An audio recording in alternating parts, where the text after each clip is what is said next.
7:31 en el tiempo del centro. Gracias por continuar con nosotros.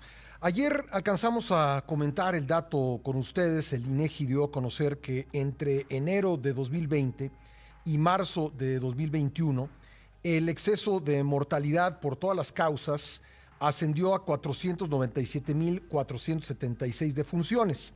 En ese lapso, 15 meses en total, debieron haber ocurrido, de acuerdo con las tendencias de los años anteriores, 940,329 muertes.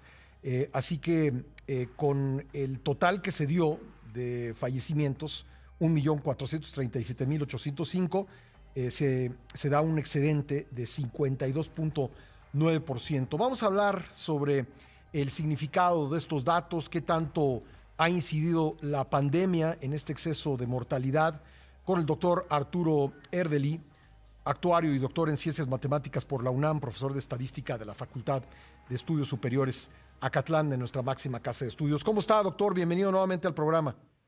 ¿Qué tal, Pascal? Muy buenos días, a tus órdenes. Bueno, pues, ¿qué interpretación debemos darle a esta cifra? Y sobre todo, si es algo que podemos considerar que ya terminó o sigue todavía produciéndose.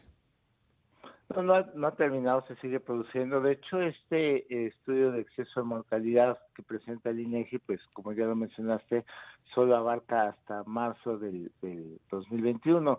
Pero un día antes de que publicara este último estudio, la propia Secretaría de Salud publicó el que ellos hacen con mucho más frecuencia, un estudio de exceso de mortalidad que abarca más allá de marzo de 2020, es decir, abarca el que presentó hace 2 días la Secretaría de Salud, abarca hasta principios de agosto de este año, ¿no? Sí. Y si uno ve la gráfica de exceso de mortalidad, pues ya se alcanza a ver un repunte, ¿no? Es decir, si uno ve la que presentó el INEGI, pues casi ya regresa al canal endémico, a los niveles de lo usual, ¿no? De lo esperado. Pero si uno ve la Secretaría de Salud, que abarca mucho más tiempo, ya se ve que entró momentáneamente al canal endémico que se llama lo usual y ya se observa el repunte en el exceso de mortalidad total. Entonces, bueno, es un problema que continúa. ¿Y qué tanto debemos atribuirlo a la pandemia y qué tanto a otras razones?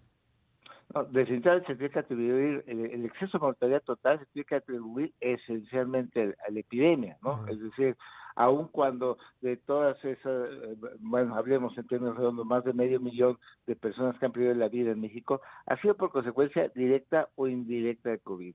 Esa cantidad luego la separan a decir, bueno, pero digamos, total asociadas a COVID, quiere decir que de las actas de defunción lograron identificar que fue por COVID. Pero ¿qué pasa con todo el resto de personas que no aparece en su acta de defunción? Bueno, hay dos causas. Una, que no haya quedado, que haya muerto por COVID y que no haya quedado asentado por alguna razón. Y segundo, a lo mejor no fue por COVID, pero en el momento de epidemia hay otras personas que tuvieron urgencias y que por la saturación hospitalaria no tuvieron atención y perdieron la vida. Entonces también son víctimas indirectas de la epidemia. Es decir, todo ese exceso de mortalidad, todos son muertes atípicas, son muertes que no habrían ocurrido de no haber habido una situación de epidemia en México. Entonces, lo más sensato es atribuirlas todas, directa o indirectamente, a la epidemia de COVID. Así es, la palabra es correcta, directa o indirectamente, ¿no? Sí. Todos son víctimas de una situación atípica que es una epidemia. Doctor, entonces la verdad es que continuar con el dato que diariamente va dando la Secretaría de Salud, que va en 255,000, pues ya no nos está dando una imagen muy precisa del impacto de la epidemia. Y yo digo que sí, simplemente son dos tipos de información diferente, ¿no? O sea, los casos confirmados diarios, y esto sí lo dijo la Secretaría de Salud desde el inicio de la epidemia, son solo un subconjunto de un conjunto más amplio que no se puede detectar. La ventaja de los casos confirmados que diariamente nos reportan es que es un reporte diario y podemos analizar ver la tendencia, ¿no? De tendencia. En cambio, el INEGI pues nos da este estudio unas 2 o máximo 3 veces por año. La Secretaría de Salud nos da el exceso de mortalidad con mayor frecuencia cada 4 o 6 semanas, ¿no? Pero mientras nos quedamos y ver cómo va a evolucionar la epidemia. Claro, es un dato mucho más amplio porque requiere muchísimo más trabajo de recibir y recopilar actas de defunción, analizarlas. Por eso es que no nos lo pueden dar diario. pero lo que sí nos pueden dar diario, que creo que es bueno que nos lo den, porque nos permite ir analizando la tendencia de la epidemia en distintos aspectos. ¿Usted cree que entre los datos de exceso de mortalidad sí haya un número de muertes confirmadas que podríamos agregar a esta cifra diaria que va dando la Secretaría de Salud? Recuerdo que en una ocasión hicieron un ajuste, pero no lo han vuelto a hacer. ¿Se tendría que hacer ese ajuste con casos absolutamente confirmados?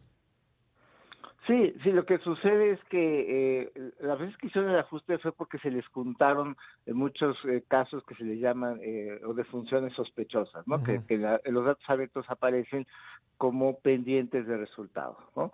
Entonces, al principio, pues, se fueron juntando muchísimos hasta que empezaron a realizar trabajos de dictaminación médica que le llaman, es decir, aunque la persona ya falleció, se analiza el expediente clínico y toda la información, y Ujú. con base es un grupo de especialistas dice, bueno, a esta persona que no tiene clasificación la vamos a clasificar como que fue un caso positivo o Ya. como que fue un caso negativo. Entonces, de repente dictaminaron una gran cantidad de casos pendientes de resultados, y entonces por eso es que tuvimos esos ajustes.